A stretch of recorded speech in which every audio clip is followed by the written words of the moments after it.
para rodearnos, Señor, con el poder de tu presencia y con el poder de tu palabra. Gracias, Señor Jesucristo. Gracias, Señor. Gracias.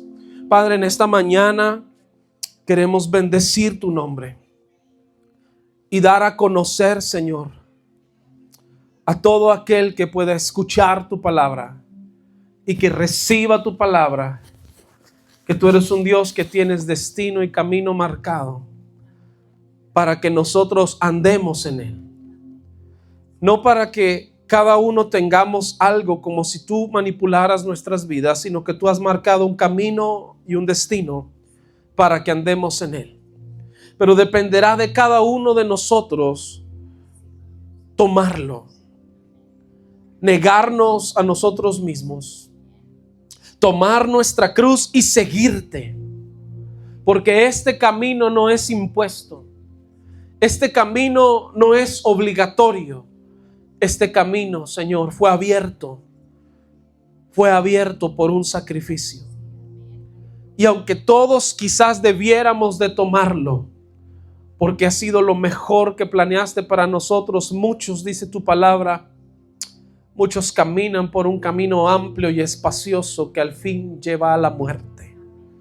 Pero nosotros somos de los que hemos escogido el camino angosto, el camino difícil, el camino de la santidad, de la redención, del negarse a nuestros propios deseos por buscar el hacer tu voluntad. Quizás no hemos logrado llegar a cumplirla como tú quisieras, pero estamos conscientes de que estamos en el camino. Y mientras estemos en el camino, tenemos la oportunidad de llegar a cumplir tu voluntad. Y no habrá mayor satisfacción sino el hecho de saber que cumplimos la obra para la cual tú nos llamaste.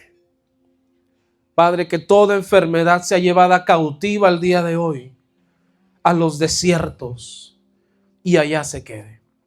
Que todo espíritu, todo demonio, toda autoridad infernal que quiera, Señor, distraernos, sea llevada cautiva a los desiertos y puestos en cárceles del cual no volverán a salir. Señor, si hemos sido como un valle de huesos secos, que hoy tu palabra, Señor, y la palabra profética más segura que es tu palabra, el día de hoy nos vuelva a dar vida y vida en abundancia. Señor, gracias por tener un lugar donde congregarnos, un lugar donde recibir de ti, porque aunque tú habitas en todo el universo y no existe un lugar donde podamos escondernos de ti, gracias por tener un lugar, Señor, al cual poderle decir iglesia, al cual poderle decir tu casa, Señor. Abre nuestra mente y nuestro corazón para que hoy podamos recibir todo lo que tú quieres mostrarnos a través de tu palabra y podamos entender en dónde está puesta nuestra fe, en qué o en quién está puesta nuestra confianza. Porque podremos mirar hacia muchas fuentes, hacia muchos recursos, pero nuestro socorro viene de Jehová, que hizo los cielos y la tierra. En el nombre de Jesús. Amén. Amén. Denle un aplauso fuerte a nuestro Señor. Él ha sido bueno para con todos nosotros. Libro de los Salmos, capítulo 121. Yo sé que usted lo sabe, pero se lo voy a recordar. Y realmente nosotros tenemos 5 libros de los Salmos. 5 libros.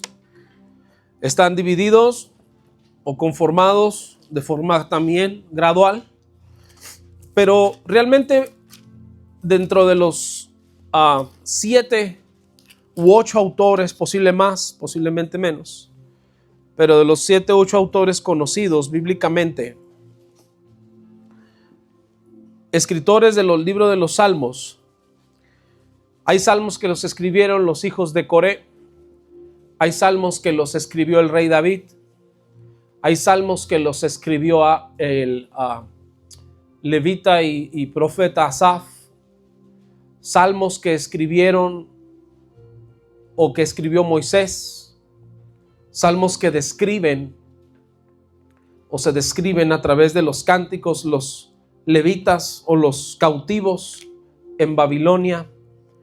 Y realmente nosotros no tenemos un libro de los salmos, tenemos 5 libros.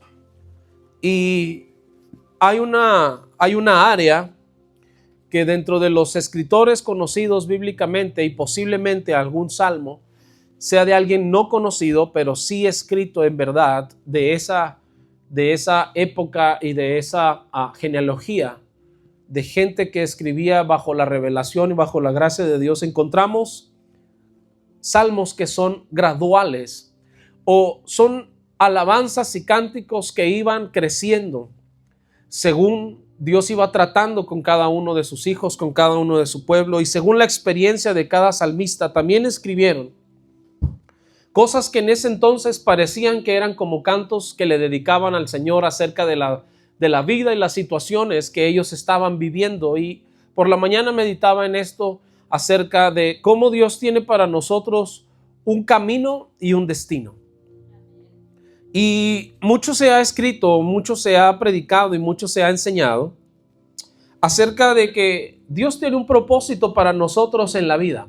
Y Dios tiene un plan para nuestras vidas, pero a veces siento que la gente lo enseña como si Dios fuera una persona que manipula la vida de los demás y no nos permite ser quienes somos y no nos deja ser quienes somos o como sentimos o como pensamos, porque pensamos, valga la redundancia, pensamos que si no hacemos las cosas como creemos que Dios las quiere, entonces estamos no solo fuera de su voluntad, sino estamos contra Dios y por lo tanto no viviremos el plan y el propósito para lo cual Dios nos creó.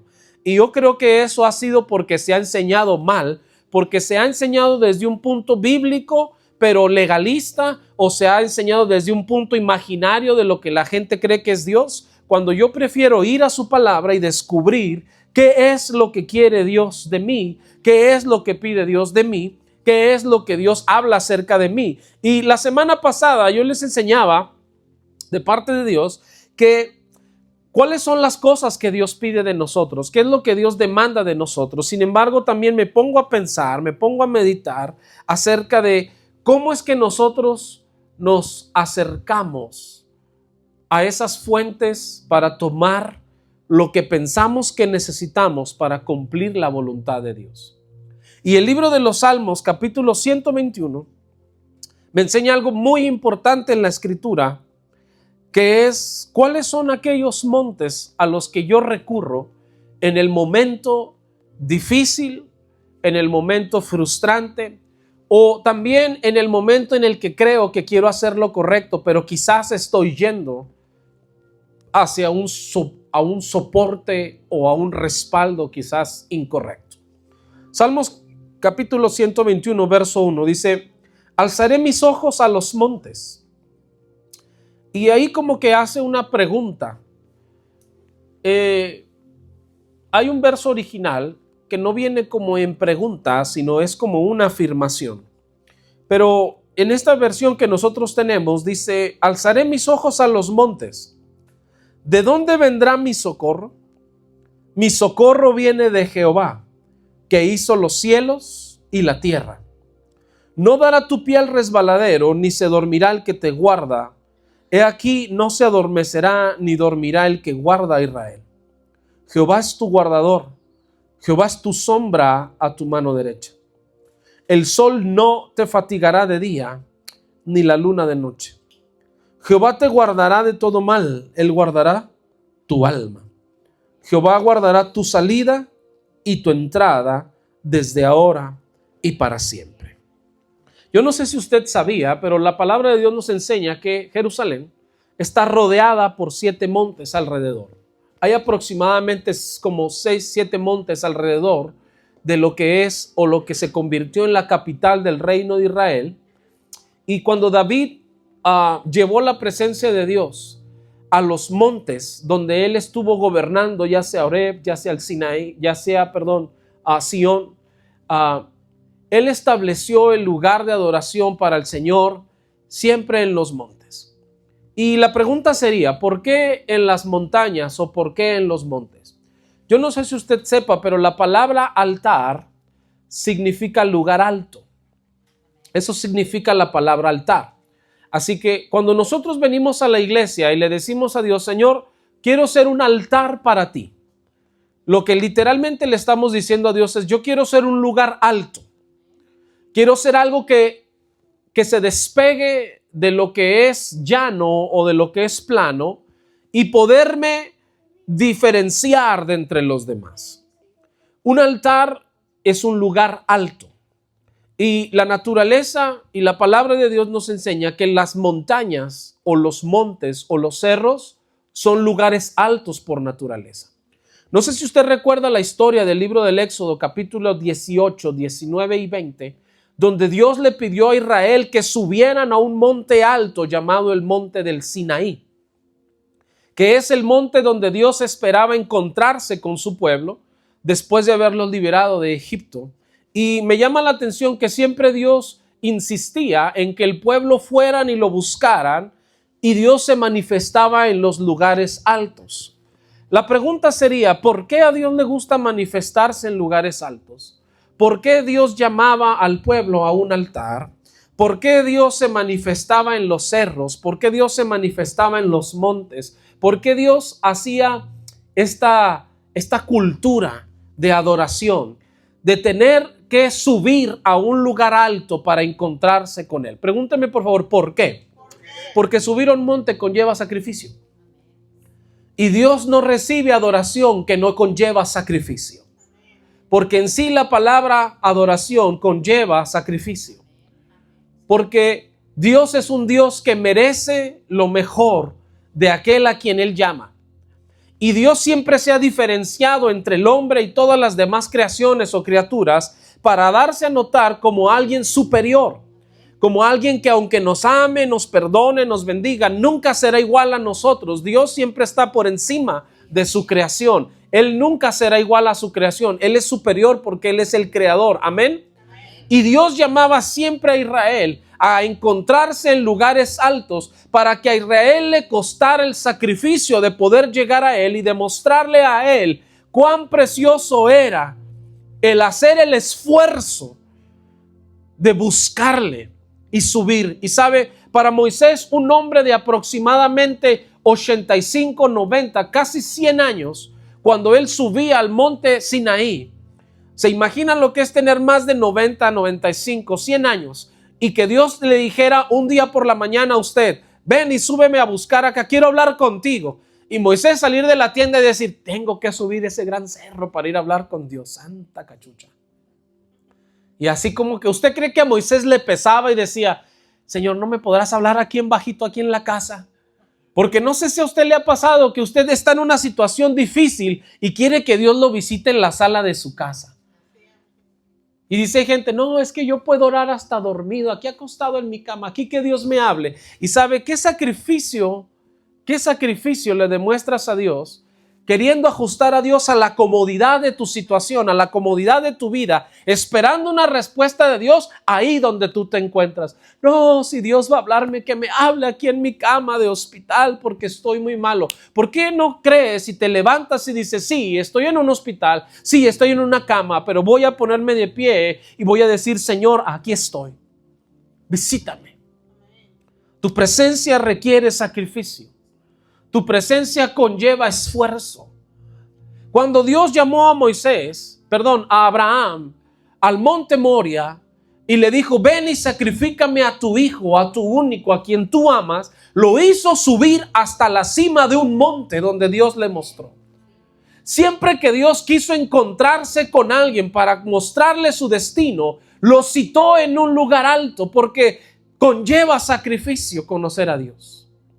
Y muchas de las veces hemos tratado de hacer una vida cómoda en nuestra creencia cristiana o en nuestra religión cristiana, pensando que Dios va a visitarnos ahí en medio de nuestra comodidad y va a solucionar nuestras situaciones en medio de nuestra comodidad solo porque le pedimos que venga porque Dios es bueno y somos sus hijos. Pero Dios no mira el altar. Y sabe, Dios nunca en la Biblia se manifestó con poder, nunca, donde no hubo un altar. Dios nunca mostró el fuego donde no hubo un altar con sacrificio.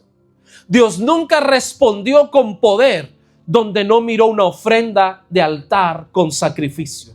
Y no estoy hablando de algo material, estoy hablando de aquello que los hombres se esforzaban por hacer venir la presencia y la palabra de Dios en medio de su situación, sabiendo que Dios respondería al sacrificio que Él mismo instituyó. Dios siempre responde al sacrificio, siempre. Dios siempre responde al altar, siempre. Pero hoy nos cuesta trabajo subir el monte. ¿Sabe por qué? Porque dice el Salmo 121, alzaré mis ojos a los montes. Hay 4 clases de montes distintos que el hombre se ha formado. Y cuando el salmista escribe este salmo, está describiendo a las autoridades o los recursos o los lugares a los que nosotros hacemos o vamos a hacer de ahí nuestra fuerza o nuestro respaldo. Por ejemplo, los montes en la Biblia me enseñan que son altares naturales o lugares altos, lugares de sacrificio, pero también los montes me enseñan que son lugares de autoridad. Son áreas de influencia. Y sabe, hoy los cristianos levantan su voz y dicen, hoy, si confiamos todos en este gran político, este político sí va a regularizar nuestro estatus migratorio y con este político de ascendencia latina, ahora sí los latinos vamos a tener nuestros papeles. Y el cristiano alza sus ojos al monte de la política. Ese es un monte descrito en la Biblia y es el espíritu de Babilonia. Y la gente pone su mirada en el hombre que tiene poder. He visto muchos pastores caer de la gracia no por pecados o áreas sexuales o tentaciones, sino por confiar en un hombre que dice la Biblia, maldito el hombre que confía en el hombre.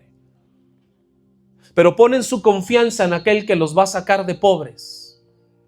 Ponen su confianza en aquel que les da promesas terrenales. Ponen su confianza en aquel que piensan que es una persona de influencia y que se acordará de ellos el día que llega al poder. ¿Y sabe qué sucede? Aquí y en China es la misma gata, nomás que revolcada. En México es igual. Todo mundo apoyar al gran político y resulta que ese político llegando al poder se corrompe su vida, el sistema lo obliga a cambiar, las amenazas lo obligan a ser diferente y nunca se acuerda de las promesas que hizo a los hijos de Dios.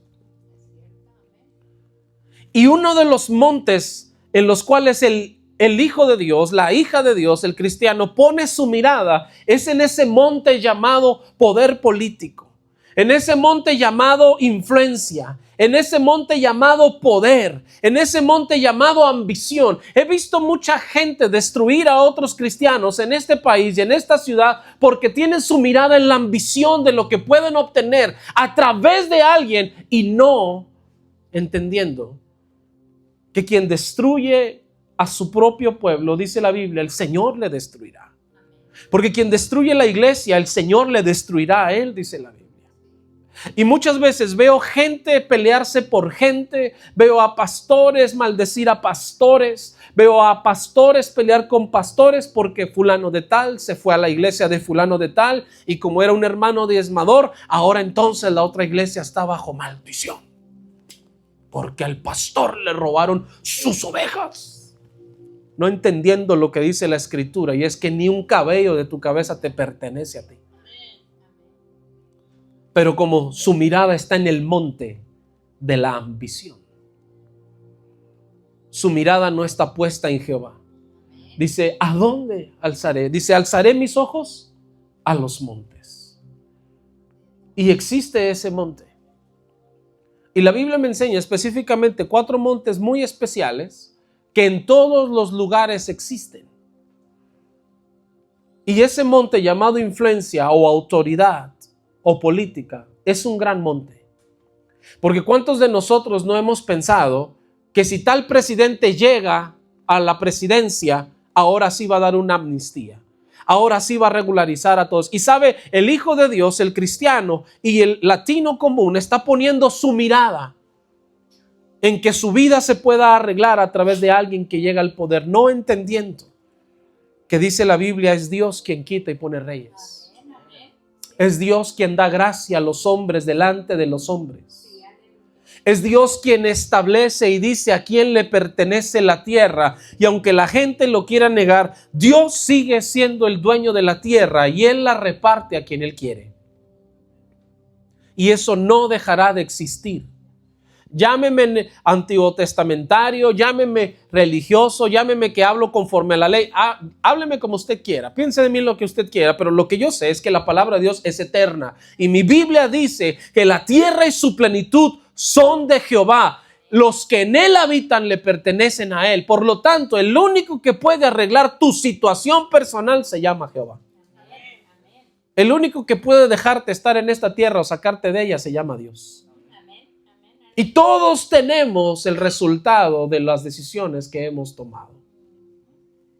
Todos estamos viviendo el resultado de nuestras decisiones o de nuestros errores o de nuestros pecados. Y Dios no es culpable de la situación en la que estamos, sino que Dios es justo. Y lo enseñé la semana pasada. Dios es tan justo que Dios puede dejarte en este país no teniendo ni siquiera un ID, o Dios puede sacarte de este país siendo un mismo americano. Para Dios no hay límite, porque la tierra y su plenitud son de Jehová. Dice el Salmo, el mundo y los que en él habitan. El mundo y los que en él habitan. Por lo tanto, cuando nosotros alzamos nuestra mirada hacia el monte y decimos, voy a poner mi confianza en tal partido, en tal político, en tal autoridad, porque ellos tienen el poder de hacerme a mí un favor, estás desviando tu mirada del monte de Sión. Otro monte muy común que existe, y estoy hablándole un tema más profundo, pero la verdad es que existen 4 montes que en todos los países ejercen poder, dominio y autoridad. Y estoy hablando acerca de la política, estoy hablando de la religión, de los sistemas de salud y de los sistemas de gobierno o de justicia. Estas 4 montes y estos 4 leyes existen en todos los países. En todos los países existe un sistema judicial o penal. En todos los países existe un sistema de salud. En todos los países existe un sistema económico. Y en todos los países, cristianos o no cristianos, existe un gran monte llamado la religión. Y cuando el ser humano pone su mirada en esta clase de montes y baja su mirada de la voluntad de Dios y baja su mirada del poder de Dios, entonces el hombre comienza a hacerse este tipo de preguntas. ¿De dónde vendrá mi socorro? Yo veo a mucha gente decir, es que si no voy por la despensa de los viernes, no tengo que comer en la semana. Estás poniendo tu mirada en el monte de la caridad. Y tu vida no se define por lo que obtienes de una despensa. Tu vida se define bajo la bendición de Dios a la obra de tus manos, dice la Biblia. Que Dios bendecirá la obra de tus manos. Puedes hoy no tener trabajo y puedes estar yendo a un lugar a recibir ayuda, despensa o alimento, estampillas, lo que tú quieras. Pero si tu mirada está puesta en Dios, Dios hará que el trabajo llegue a ti. Dios hará que el contrato llegue a ti, que la bendición llegue a ti, pero Dios no va a bendecir una obra que no está poniéndose en práctica.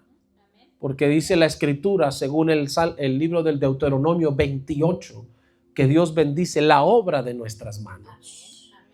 Si tus manos no están haciendo nada, ¿qué quieres que Dios bendiga? ¿Me explico? Así que la Biblia dice, alzaré mis ojos a los montes. ¿De dónde vendrá mi socorro? ¿Cuántos de nosotros no hemos alzado nuestra mirada en un momento difícil de salud diciendo, voy a ir al mejor hospital? Y no digo que no lo hagas o que no se pueda, pero quiero explicar el contexto de lo que estoy enseñando. Muchas veces decimos, es que esta enfermedad, con este mejor tratamiento, en el mejor lugar, yo voy a estar bien. Y sabes, la gente se desgasta en citas de hospital, en medicamentos, en tratamientos, hipotecan la casa, venden los autos, pierden la familia, se quedan sin nada, sin trabajo y sin nada, porque su mirada estaba puesta en el monte de la ciencia.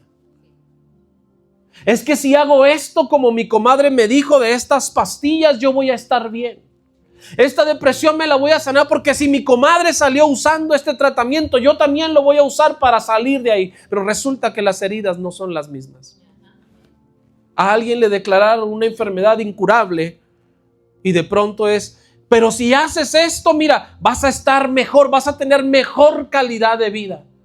Y yo me pregunto, ¿por qué acomodarse o acostumbrarse a pensar en la muerte y en decir, al menos quiero tener una mejor calidad de vida, y no acercarse a un Dios que tiene el poder de hacer milagros y de sanar al cuerpo completamente? ¿Por qué no acercarse al monte de Sión, al monte de la gloria, y decirle, Señor, los médicos no pueden curarme? Los médicos han declarado sobre mí muerte. La ciencia dice que esta enfermedad es incurable, pero sabe, yo encuentro a una mujer enferma con 12 años de flujo de sangre o de hemorragia interna. Y dice la Biblia que ella había vivido 12 años con hemorragias internas, donde posiblemente o médicamente pensando en cuál era su problema, posiblemente era tan grande su cáncer en las trompas, era tan grande su cáncer en su aparato reproductor, eran tan grandes sus miomas, eran tan grandes los problemas que tenía en su útero y en su matriz, que el problema de esa mujer no era que su flujo de sangre provenía por su proceso natural de mujer, era porque definitivamente su matriz estaba enferma. Su matriz estaba mal. ¿Y sabe qué es lo que le hacen a una mujer cuando tiene ese problema? Le retiran la matriz y nunca más volverá a tener hijos. Le quitan la parte que Dios le dio para ser madre y se acaba el problema de las hemorragias, pero también se acaba su sistema hormonal. También se acaba su problema de sentimientos se afecta y se acaban muchos problemas, sí, sanguíneos o corporales, pero también se afectan otras áreas. Porque cuando una mujer le retira la matriz, también corre otros riesgos. Y sabe, esa mujer tenía ese problema. Y claro, envejece más rápido también. Y sabe, esa mujer tenía ese problema. Y dice la Biblia que ella había gastado todo lo que tenía. Por lo tanto, lo que tenía debió de haber sido mucho. Porque para estarse tratando durante 12 años, y dice que había ido con todos los médicos posibles, había hecho todas las cosas posibles, había hecho todas las consultas humanamente posibles. Y en ese entonces quizás ella había recorrido a todos los médicos de su época, a todos los médicos de su área, al punto que la mujer había gastado, dice la Biblia, todo lo que tenía y nadie había podido curarla. Lo intentó 12 años. Y luchó 12 años por tratar de mantenerse sana. Y sabe, ella estaba mirando hacia un gran monte, a los médicos. Dice que había ido con todos los médicos posibles. A veces solo Dios tiene la salud para tu problema. No porque Dios no pueda hacerlo a través de la ciencia o de los médicos o de los hospitales, ni tampoco estoy diciendo que no te consultes o no te cuides. Estoy hablando de que muchas de las veces tu enfermedad no es física, sino tu enfermedad proviene de algo más que Dios quiere desarraigar y sanar para que dejes de poner tu confianza en las cosas que se desgastan, en las cosas que se acaban. Muchas veces, many times, dijo el gringo, he predicado enfermo.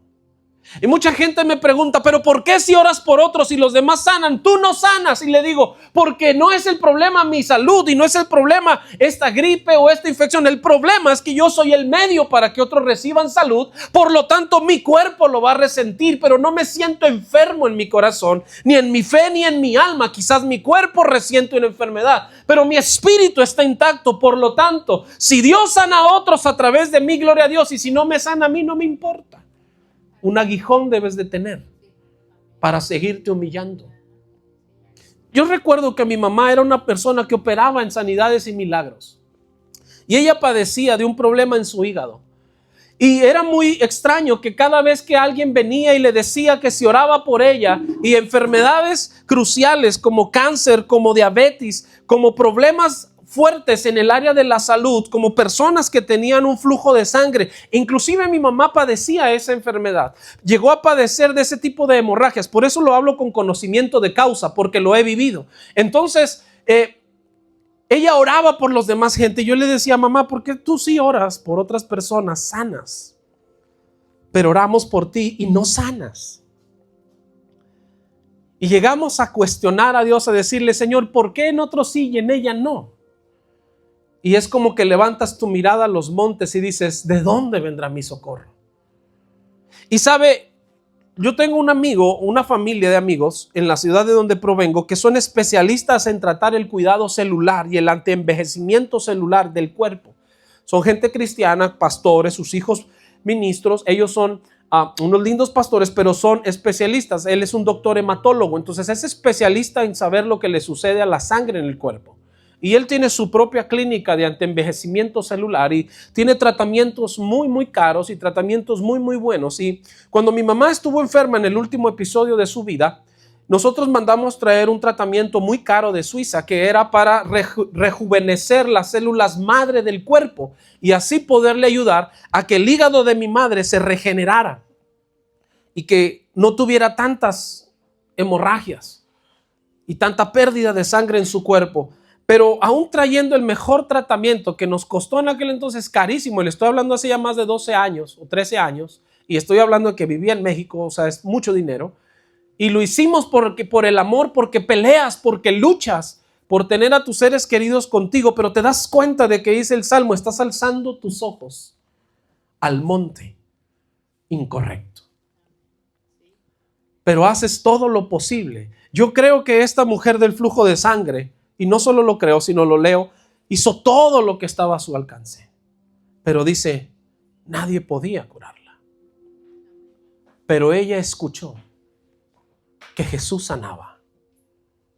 Que Jesús sanaba. Y ella dijo, si tan solo toco el borde, ni siquiera quiero tocarlo a él, o la mano, o su cuerpo, o que me profetice, o que me hable. Si tan solo toco el borde de su manto, yo seré sana. ¿Y sabe qué sucede cuando esa mujer dice, si tan solo toco el borde de su manto? Se cumple el libro de los Salmos que dice que la unción baja sobre la cabeza y pasa sobre la barba de Aarón, y recorre todas sus vestiduras hasta el borde del manto. Y dice que cuando Jesús pasó por ahí, la mujer se estiró. Ella no podía estar ahí. No solo no merecía, era una cuestión de la ley. Ella podía morir porque no podía acercarse una mujer en flujo de sangre considerado como inmundicia según la ley en medio de una multitud de hombres. Ella estaba bajo maldición. Pero estaba mirando hacia el monte incorrecto y era el monte de la ciencia. Y trató de encontrar su respuesta en el monte de la ciencia, en el monte que todo mundo recorremos en un momento de duda y de desesperación. Porque hay enfermedad. Pero después de intentarlo 12 años, se acercó al monte correcto. Y sabe, eso conlleva sacrificio. Porque dice que se abrió camino hasta llegar a Cristo. ¿Cómo ¿O cuánto tiempo le costó abrirse ese camino? ¿Cuántos empujones? ¿Cuántos pisotones? ¿Cuánto esfuerzo hasta llegar a los pies de Jesús y tirarse para solo jalar las trenzas que se colgaban de los bordes de los mantos hebreos y poder jalar ese cordón? Y poder agarrar ese borde, porque cuando habla del borde, no está hablando de la tela a la que comúnmente le llamamos el final o el borde, sino está hablando de las trenzas que colgaban de los mantos hebreos, donde era como una señal. Y se agarró de ese borde, y cuando se agarró de ese borde, dice que poder salió de Jesús. Y se cumple el Éxodo 19 cuando Moisés subió a ver a Dios en el monte, y dice que poder descendió sobre el monte, que volvió a incendiar al monte con fuego. Y dice que todo el monte ardía en llamas, que había nubes espesas, había relámpagos, había truenos, había fuego, y a Moisés no le pasaba nada porque estaba en el monte correcto. El día que dejes de buscar tu respuesta en los montes de este mundo, en tu comadre, en tu amigo, en tu amiga, en tu negocio, en tu pariente, en tus papeles. Oh, cuánta gente orgullosa por tener un papel que no le significa nada ante Dios, que te ayuda en la tierra y es muy necesario, quisiéramos tenerlo, pero ante Dios no puedes presentarte y decirle: ahora sí, Señor, bendíceme. Mira, ya estoy bien. Dios dice: te he bendecido y sostenido hasta aquí. ¿Por qué miras hacia un monte? Si tu socorro proviene de Jehová. Y mire lo que dice aquí: que hizo los cielos y la tierra. Cuando el salmista se pregunta eso, yo veo estas escenas y veo a esa mujer. Y sabe, quiero hablarle de un tercer monte. Quizás no los complete todos, pero a veces ponemos nuestra confianza en la gente de influencia, y la gente de influencia te traiciona. A veces ponemos nuestra confianza en la ciencia, en la salud, en lo caro, y no funciona. Número 3, a veces ponemos nuestra fe, nuestra confianza en el monte económico, en el monte de la economía. Somos felices, tenemos buena cara y damos ofrenda y servimos y estamos alegres cuando económicamente somos muy estables y estamos bien. Pero cuando, dicen en México, nos levantan la canasta, la gente comúnmente comienza a renegar de Dios. Y hace tiempo una persona me hacía una pregunta, y hace unos días una persona me preguntó y me decía: hermano, ¿usted nunca ha renegado de Dios? Y le digo: ¿por qué voy a renegar de alguien que me ha bendecido tanto? ¿Voy a renegar de Dios porque no me ha dado el auto del año que también quisiera? ¿Por qué? Si mis ojos no están puestos en el monte de la apariencia. Voy a renegar de Dios porque no tengo trabajo estable cuando quisiera tenerlo para sustentar sin problemas todas mis situaciones económicas. ¿Es suficiente motivo para renegar de Dios? ¿Qué no dice su palabra? Id y comprar sin dinero. ¿Qué no dice su palabra? Dios es el que da semilla al que siembra y pan al que come. ¿Qué no dice su palabra en el libro de los Salmos 20? Porque yo no he visto a un justo desamparado ni a su descendencia que mendigue pan. ¿Por qué renegar por algo tan vano como lo material? Que es necesario, lo es. Pero hay alguien que es indispensable, y ese es Dios. Yo no sé en qué clase de situaciones económicas usted haya tenido que ser metido por Dios para poder darse cuenta de que su mirada estaba en un monte llamado economía, llamado negocio, llamado orgullo, llamado mi compañía. Me da mucha risa cuando la gente dice: mi compañía. Si supieras, infame, que Dios te quita lo que tú dices que es tuyo en un segundo. Es que esto es mi compañía. Un cliente ya tiene una compañía. No, mijo. Bájate de ese ladrillo. Te subiste a un ladrillo que te mareaste. A mí me acaba de pasar la semana pasada. No, de veras. Y lo digo con toda autoridad porque pelos en la lengua nunca he tenido. Pero Qué triste es cuando alguien te hace daño porque mi compañía que ni siquiera fundó, ni formó, ni registró. Que hay gente que no sabe ni moverle un celular y le haces un gran favor y ahora mi compañía. ¿Compañía de qué si tienes un cliente? Compañía es la que te hago al traerte a mi lado. ¿Me explico? Pero es que la gente ya nada más se suben a un ladrillo y ya sienten que son dueños de amarillo. Y yo digo, por esa razón, porque estamos mirando hacia un monte incorrecto, es que Dios no nos bendice como Él quisiera.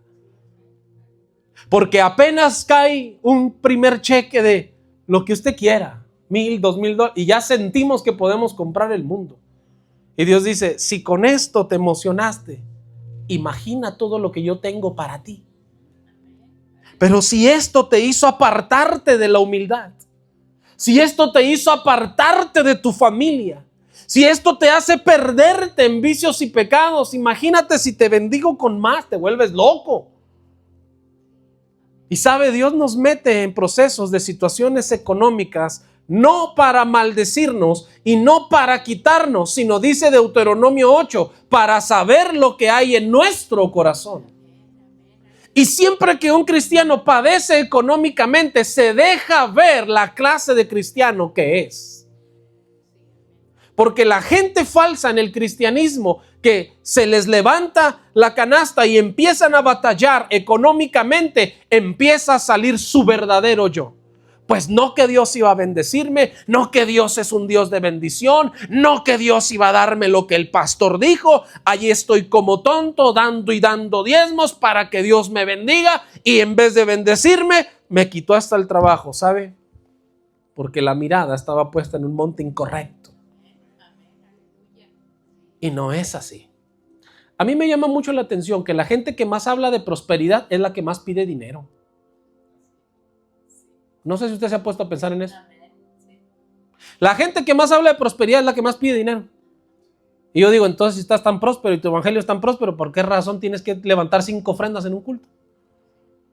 ¿Por qué tienes que pedir para ayudar a los que viven en Ghana y los montes de no sé qué? ¿Te acuerdas un fulano que nos salió así de esa manera? No, traiga ofrenda porque vamos a ir a llevar ayuda a los montes de Perú, de no sé dónde. Ayuda en tu casa, mijo, es lo que necesitas.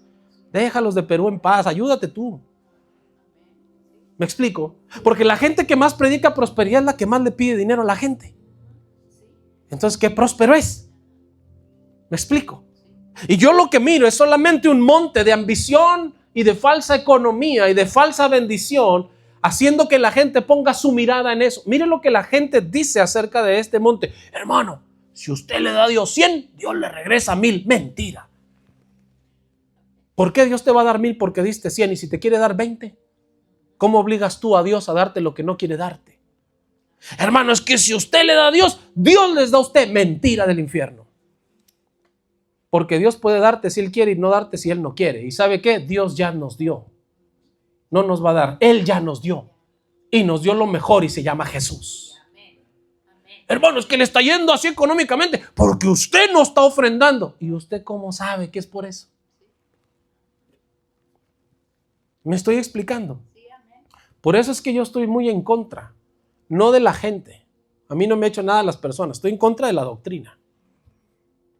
Porque la gente recibe un monte o lo hacen mirar hacia un monte incorrecto. Y sabe, la Biblia nos enseña lo que debemos y no debemos hacer. Y es digno darle al Señor, es digno traer ofrenda, es digno darle a Dios lo que es de Dios, es digno. Pero lo que no es digno es de hacer una doctrina para que la gente ponga su mirada en la ambición de lo material y que bajen su mirada del verdadero monte de la gracia. Ese monte llamado economía, todos hemos mirado hacia él, todos. Y hoy por la mañana cuando hablábamos, el pastor Carlos me dijo algo muy cierto. Me dijo, ¿sabes por qué a veces no nos extendemos como cristianos o nuestros ministerios? Porque siempre tenemos que trabajar. Si pudiéramos estar al 100% en el ministerio, pudiéramos abarcar y hacer más cosas. Y sabe, eso es una verdad. Pero yo veo algo. Al menos él y yo trabajamos y somos honestos. No estamos sacándole el dinero a la gente con una falsa promesa. Porque nuestra mirada no está en el monte de la economía, sino en el monte del propósito de Dios. Y cuesta decir, cómo quisiera, Señor, servirte al 100%, pero ¿sabes qué? Estoy en este proceso de tener que, como cualquier ser humano, cumplir y tener un trabajo y responsabilidades, porque al menos no quiero poner mi mirada en ese monte de sobrevivir y vivir de los demás, sacando lo poco o lo mucho que tienen. Porque cuando tú pones tu mirada en el monte de la economía, entonces nacen doctrinas. Las de, usted no se preocupe como sea. No importa si anda pecando, usted nomás dele a Dios y verá cómo Dios lo bendice. Mentira. Como si Dios no tomara en cuenta nuestra conducta, nuestra vida, solamente por dar ya lo convencimos. Claro que no. Mi Dios no es un limosnero. Mi Dios no es un comerciante de la fe. Mi Dios es un Dios digno al cual hay que demostrarle cómo subir al monte. Termino con este. El más fuerte monte en cualquier lugar a donde usted vaya es el monte de la religión. Porque estas 4 clases de montes o de influencias o lugares altos o lugares de influencia, un día le explico más acerca de los montes, pero es lo que domina al corazón de las personas. Y la religiosidad y la religión es el monte donde todos nos acercamos esperando recibir una respuesta que no está en la persona que está ahí como líder, sino en la palabra de Dios. Ese monte llamado religión es lo que ha hecho que familias se dividan, que matrimonios se destruyan, que iglesias se separen. Porque cuando alguien pone su mirada en una religión y no en Jesús, establece principios que ni bíblicos son. Entonces el otro día escuché un comentario de una persona que me dijo, hermano, es que me pidieron que para que yo pudiera servir en esa iglesia, tenía que servirle como esclavo 2 años al pastor, porque tenía que honrarlo como pastor. Y dije, Santo Jesús de la gloria, y por las espinas de la corona. Y entonces le cito yo un verso y le dije, ¿qué no dijo Jesús? Yo he venido a servir y no ser servido. ¿Qué no dijo el Señor a sus discípulos? El que quiera ser el mayor entre nosotros o entre vosotros, hágase como el que sirve. ¿En qué momento Jesús le dijo a un pastor, mira, para que tú aceptes discípulos que te sirvan 2 años, que te carguen hasta la Biblia, que te lleven tu tecito caliente al altar para que sean buenos servidores? Mentira. Eso es arrogancia. Ese es orgullo. Hay gente que quiere que le aplaudan hasta porque se sentó. Ya se sentó el pastor, ya se paró el pastor. Gloria a Dios que se paró el pastor. Como si fuésemos ángeles divinos caídos del cielo. ¿Me explico? Sí, amén. No, hermano mío. Ese no es el monte correcto. Pero la religión establece principios como los que yo he escuchado, que la gente viene a mí y me dicen, oiga, es que mi esposa le hace más caso al pastor que a mí, que soy su esposo. Santo Jesús. Diga por favor conmigo, ¿cómo se llama eso? No, pero pregúnteme bien con ganas para que yo le enseñe. Al cabo lo voy a dejar picado. Dígame, ¿cómo se llama eso? ¿Cómo se llama? Espíritu de Asmodeo. Porque la Biblia no enseña que tú como mujer le hagas más caso a tu pastor, sino dice, sométete a tu marido. No está diciendo, sométete a alguien que no sea tu, no, sométete a tu marido. Y la Biblia no le dice al hombre, ama a las hermanas de la iglesia como Cristo amó a la iglesia. No. Dice, ama a tu esposa como a ti mismo. Ama a tu mujer como Cristo amó a la iglesia. ¿Me explico? Y hay tanto pastor queriendo amar a todas las hermanas, menos a la que tienen con él. Aman a toda la gente, menos con la que viven. Y entonces yo encuentro que el monte de la religión ha influenciado y ha dominado a la gente, pero no para llevarla a Cristo, sino para centrarla en ellos. Y el otro día por la noche el Espíritu Santo me habló.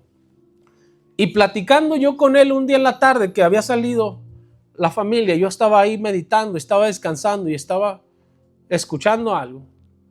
Platicábamos él y yo y le dije, Señor, ¿cómo es que yo puedo decir que esto es una falsa doctrina? Porque no me parece lo que se enseña. Y el Espíritu Santo rápido me habló y me dijo, Carlos, todo evangelio que no se centra en Jesús es falsa doctrina. Todo evangelio que no se centra en Jesús es una falsa doctrina. Porque el hombre no fue llamado a predicar de sí mismo, sino fue llamado a predicar del Cordero que murió en la cruz. Cuando escuches que alguien se centra más en sí mismo que en mí, entonces tómalo como una falsedad. Y me cita la Escritura y me dice, porque recuerda lo que está escrito en mi palabra, toma lo bueno y desecha lo malo. Y sabe, quizás sabemos tanta gente que nos centramos tanto en nosotros mismos que hemos dejado de predicar a Cristo. Y ese espíritu de religión y ese monte religioso es lo que ha hecho que la gente se confunda en la iglesia. Porque hay gente preguntándose en la iglesia, entonces le hacemos caso al pastor o te hago caso a ti, mi amor. Entonces, ¿qué hacemos con los hijos? ¿Hacemos lo que nos dijo el pastor o hacemos lo que nos dijo la terapeuta o hacemos lo que sentimos? Y hay gente en confusión. Pastor, entonces, ¿qué hago pues con el negocio? Lo abro, lo cierro, y hay gente siendo manipulada en su vida personal. Y el otro día yo le dije a un buen amigo, no sé si te acuerdas, yo le dije, ¿sabes qué? A mí no me gusta darle consejos de vida personal, de decisiones muy importantes a la gente para decir, no, mira, haz esto. ¿Sabe por qué? Porque entonces el día de mañana, si no les funciona, me van a echar la culpa a mí. Y esa es una decisión personal que usted y Dios tienen que tomar, aunque uno como líder lo sepa. Aunque tú miras el error en la gente y dices, sé que debiera de hacer esto. El Espíritu Santo te dice, tú no eres el encargado de decírselo. Yo soy el encargado de enseñárselo. Si tú se lo dices, vas a adelantar algo que no está listo para recibir. Y hay momentos en los que hasta uno como líder o pastor tienes que abstenerte de dar el consejo por prudencia. Porque después la gente hace de ti el monte de sus respuestas. El hijo cayó en las drogas, ya no saben qué hacer. Háblale al pastor. Tiene calentura el niño, háblale al pastor. Se nos acabó el agua en la casa, háblale al pastor. No, hermano. Eso es religiosismo. ¿Usted cree que los pastores estamos ahí dispuestos 24 horas a escuchar lo que se le acabó el agua en la madrugada? Ay, ore por mí, es que se me acabó el agua, pastor. Pues vaya y páguela. ¿Me explico? ¿Usted cree que yo quiero estar a las 3 de la mañana recibiendo una llamada de alguien que me diga, pastor, es que no sé qué hacer? No sabe qué hacer porque no va a la palabra y no deja que el Espíritu le enseñe. ¿Cómo puedo yo resolverte las situaciones que solo tú sabes que tú vives? Y tú sabes que si me dices la verdad me echas mentiras, solo tú lo sabes. ¿Me explico? O yo le llamo a usted a las 3 de la mañana diciéndole, Francisco, es que ya no sé qué hacer con mi vieja, cómo me pone gorro. No, ¿verdad? Claro que no. Porque es entre Dios y yo. Él es el monte al que debo de correr para decirle qué debo de hacer. Así que termino esto. Alzaré mis ojos a los montes. ¿De dónde vendrá mi socorro? Y él mismo se responde. Mi socorro viene de Jehová. Oiga bien, están los montes y está Jehová. Mi socorro viene de Jehová, que hizo los cielos y la tierra, el cual no dará tu pie al resbaladero. ¿Sabe que Satanás le citó esa cita a Jesús estando en el pináculo del templo, según San Lucas capítulo 4? Y se la citó mal, porque el único que conoce la palabra es Jesús. Ni se dormirá el que te guarda. ¿Cuántas veces no hemos sentido como que Dios no responde porque pareciera que Dios está como dormido? Pareciera como que, Señor, tú tan tranquilo, yo aquí muriéndome de todo lo que me está pasando. Y viene a mi mente aquel pasaje donde dice la Escritura que antes de que ellos pasaran a Gadara, antes de que ellos pasaran a la otra orilla, para ir a encontrarse con un endemoniado gadareno. San Marcos capítulo 4, San Mateo capítulo 18, por ahí en adelante, por ahí. Antes de que llegaran a la otra orilla, búsquelo y lean. Dice que una gran tormenta se les levantó. Dice que Jesús estaba dormido en el cabezal del barco. Y todos los demás estaban sufriendo, acongojados, diciendo, nos vamos a morir en el agua. Todos eran pescadores, la mayoría eran pescadores. Y tenían miedo de una tormenta. Y fueron y dice que lo despertaron y dice que lo estrujaron. El original dice que lo estrujaron y lo levantaron diciéndole, Señor, levántate que perecemos. Y pareciera como que Jesús estaba bien tranquilo, como que lo arrullaban las olas. Y se levanta y le dice, hombres de poca fe. ¿Quién les dijo que esta tormenta va a destruirnos? Si esta tormenta es un espíritu llamado Euroclidón. Y que mientras ustedes piensan que yo estoy dormido, mi espíritu está peleando. Mi espíritu tiene el control. Mi espíritu está antes de que ustedes lo pidan. Yo ya sé que tienen necesidad. Y dice que se levantó y no hizo cualquier oración. Dice que se levantó y reprendió al mar y a los vientos. Se levantó y reprendió. Dios nunca duerme cuando tú estás en medio de situaciones difíciles. Él está reprendiendo por ti al diablo. Él está reprendiendo por ti en medio de la batalla. El problema es que no lo miras, porque tu mirada está puesta en los montes y no en Jehová. Pero Él siempre está peleando sin descanso por nuestras situaciones. Pero no vamos a ver el resultado de nuestras situaciones hasta que no dejemos de mirar hacia las cosas del yo puedo hacer y empecemos a depender de Cristo. Decir, Señor, yo puedo hacerlo, pero me conviene más si tú metes tus manos. Señor, yo debo resolverlo, yo puedo hacerlo y voy a trabajar en mi parte, pero me conviene más si confío en ti y en tu palabra. Yo puedo decirlo, Señor, pero me conviene más si lo digo conforme a tu palabra. Amén. ¿Le gustaría ponerse de pie conmigo? ¿De dónde vendrá mi socorro? Mi socorro no viene de las cosas que conozco. A veces yo me levanto por las mañanas y me pregunto y digo, Señor, ¿y ahora qué nueva aventura me corresponde? Porque pareciera que yo digo, entre más intento cosas en la vida, pareciera que más puertas se me cierran. Y me vuelvo a mirar y digo, Señor, ¿de verdad qué hice? A veces me pregunta mi amigo, Señor, si estoy pagando las facturas de mi pasado, estas facturas me han salido muy caras. Digo, Señor, pero gracias. Porque todo esto me da grandes lecciones de vida para no poner mi mirada en los montes. Porque hay gente que te promete las perlas de la Virgen y te juran amor eterno, como Rocío Dúrcal, y te juran una lealtad y amistad eterna. Te juran amor sin palabras y tú dices, suena tan bonito esto, que me imagino que el Satanás así le habló a los ángeles y convenció a la tercera parte. Y cuando todo suena tan bonito, hermano, no sé por qué sería así. Llámeme desconfiado, llámeme escéptico, no sé. Pero cuando todo suena tan bonito, a mí hay algo que me huele a azufre. De verdad. Cuando todo suena como si fuera un paraíso, digo, aquí huele a azufre. Y me la llevo con mucho cuidado. Porque sabe, a veces las cosas más difíciles de la vida son las que te traen las mejores recompensas. Pero cuando todo parece ponerse en llano, en plano, y tú dices, aquí me huele algo raro, como que aquí hay otra intención, entonces ya no te decepcionas de las cosas que ya sabes que te sucederán, porque las percibiste con tiempo y dices, ya sabía yo.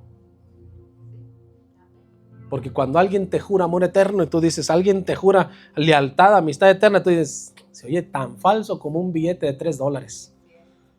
Pero cuando alguien no te dice nada, pero en el paso de tu vida va demostrándote que está contigo en los momentos más difíciles, ahí es donde tú dices, esa persona es mi amigo, esa persona es la iglesia, esa persona es leal, porque no te dice nada, pero va soportando contigo el proceso de tu vida. Habrá hombres que no te van a decir te amo, pero están contigo en el proceso de tu vida. Habrá mujeres que no te van a decir te extraño, te amo, pero te soportan todos los días y caminan contigo a pesar de tus errores. Habrá amigos que no te van a decir que oran por ti, pero al estar contigo se demuestra que han estado haciendo algo por ti. Hay gente que te la vas a topar en el camino y te va a decir: anda, justo ayer estuve pensando y orando por ti. Y suenan tan espirituales que tú dices: Dios, te reprendo, Satanás. Amén, amén. No, mejor no ores, porque entre más horas más mal me va. No, ya no ores por mí. Y dices: sí, déjalo mejor. No serás un monte equivocado. Porque hay gente que te mira y su religiosidad nace. Pero cuando tú sabes que alguien realmente ha orado por ti, esas son cosas que cuando tú estás orando las escuchas y las sientes.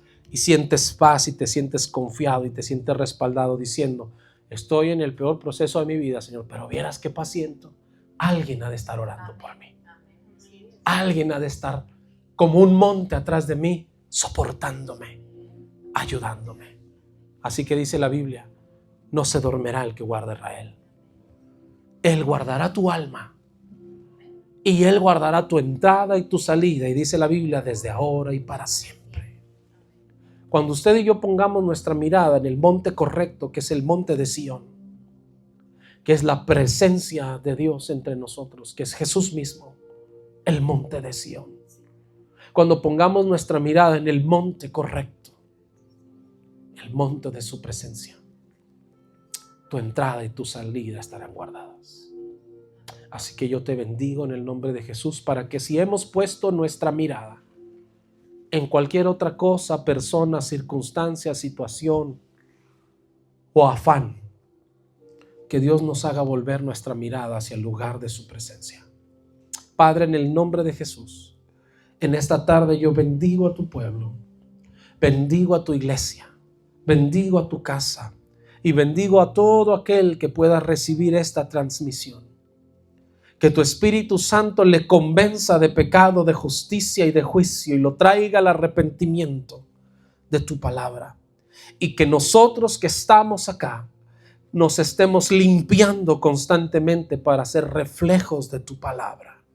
Señor, si ha habido enfermedades, circunstancias, angustias o necesidades económicas, yo te ruego, Padre, que por el poder de tu palabra, estas sean desarraigadas y sean suplidas conforme a tus riquezas en gloria, toda necesidad que haya en tus hijos y en todo aquel que me escuche. Que tu palabra corra, que tu palabra sane. Y si hemos puesto nuestra mirada en el monte incorrecto, que el día de hoy nos vuelvas hacia el monte de tu presencia y no nos dejes salir de ahí. En el nombre de Cristo Jesús. Amén y amén. Amén. Un aplauso al Señor. Os bendigo.